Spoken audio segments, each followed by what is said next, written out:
The events in Manchester have sent shockwaves right around the world, and now Australia's Muslim leaders are speaking out against the atrocity. Joining us now, Dr Jamal Rifi, who's a prominent figure in Sydney's Lebanese Muslim community, and Sheikh Imam Tawhidi from the Islamic Association of South Australia. First you, Imam, the suicide bomber, 22 years old, born in Manchester. How did these young people get radicalised? Good morning. Basically, we need to be very realistic when dealing with this matter. You have a 22-year-old who gets radicalized over 2 or 3 sermons within a Friday mosque gathering, and the killer of Curtis Chang in Sydney was 15-year-old, and just on the 23rd of this month, 2 days ago, we had a 22-year-old female who is now being arrested, or was arrested, after having ties with ISIS in Adelaide. Now, this age is an age where someone would expect people to be going out, having fun, but no, we have a large number of youth that are being radicalized. This happens because of the books that we have, the Islamic scriptures that we have.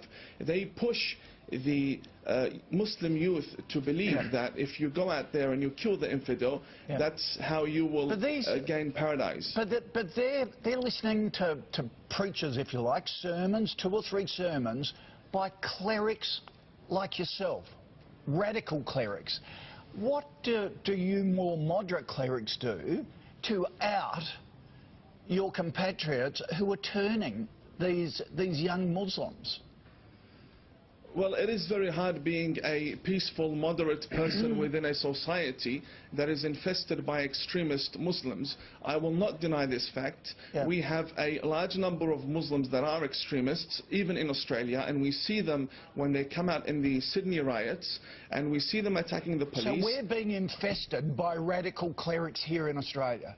Yes, clerics and followers as well, and I've said this to many government authorities, and I'd like to show you something. I bought this 2 days ago from a shop within Melbourne. This is Al-Qaeda's flag. These are stickers that are being sold for a few dollars. They have them on their windscreens, they have them everywhere. Now, I know that these things can be obtained from anywhere, even online or even on the internet. But when you have stores openly selling these items with full audacity and creating this jihadi atmosphere for the youth to put on their cars, fully modified cars now, instead of having stickers. So you're saying, do you believe our authorities should have more powers to get rid of these radical clerics and paraphernalia like that? I think we've got to get tougher. I think our authorities have misunderstood the situation. They have good relationships with the Muslim community, but having good relationships with the Muslim community does not necessarily mean you have control over them and that you can prevent a lone wolf attack. Yep. Jamal, you've constantly condemned many acts of terror.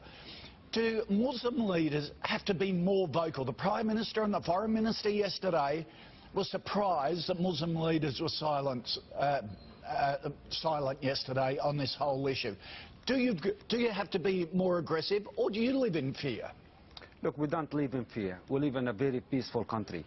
I don't know where the Imam got his information from. First of all, these scriptures existed for hundreds of years.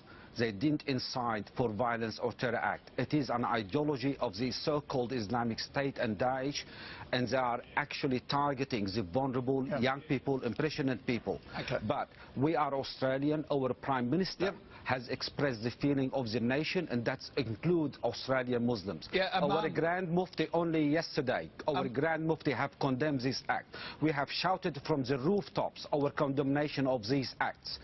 Now, Imam, what more can we do? Only last Jamal, week... Imam, you're shaking your head. Is there a disconnect between Muslim leaders?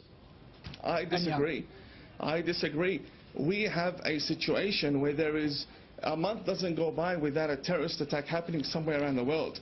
And for the past 1,400 years, we have had a religion of war. That's exactly what we have had. This is not something I'm imagining. These are facts. We've had many wars. How did Islam spread from Saudi Arabia down to Indonesia and Bosnia? All spread by the sword. We had many wars. And for someone to come and say these Islamic scriptures have nothing to do with it, I mean, that's against the facts. That's not true. The Islamic scriptures is exactly what is pushing these people to behead the infidel. Let me tell you something. The people that are beheading, that the person that killed the young girls in Manchester did so believing he was going to dine with the Prophet Muhammad that very night. And that is because the Islamic scriptures... That's not true. There is nothing... There is nothing in Islam that will justify... Do not lie to the Australian nation. Listen, we have in our books the teachings that will of Ibn justify killing Taymiyyah innocent teach people. to behead people and These to kill and massacre people. You cannot sit there and lie to the Australian people. No, wait a second. I came here believing that you are a moderate person. Do not lie to the Australian public. Reply to Jamal. Do not lie to the Australian public. Our books teach the beheading of people. Jamal, you go ahead. I never lied in my life. I've always said what I believe in, and what I believe in is the truth. Now, these these suicide bombers, that what we saw in Manchester, everyone would know in the Muslim community that he is not going into heaven, he's going to hell. He just killed innocent people, let alone children. It is a horrific act. We condemn it. We are against it. And there is nothing in our religion will support killing of innocent people. Full stop. Okay. All right. Thank you for you both for your time this morning. I appreciate it. Thank you. God bless you. Sam, wow. Is this one of the issues, that there are such extreme views within the Muslim community itself? It's one of the issues, but can I just say that Imam was on 7 News a couple of weeks ago, and one of our reporters took him to Western Sydney, and he was spat on and sworn at by a lot of the locals there for speaking what a lot of us will say is quite sensible stuff. So a really very big split there within their community. Is that the problem?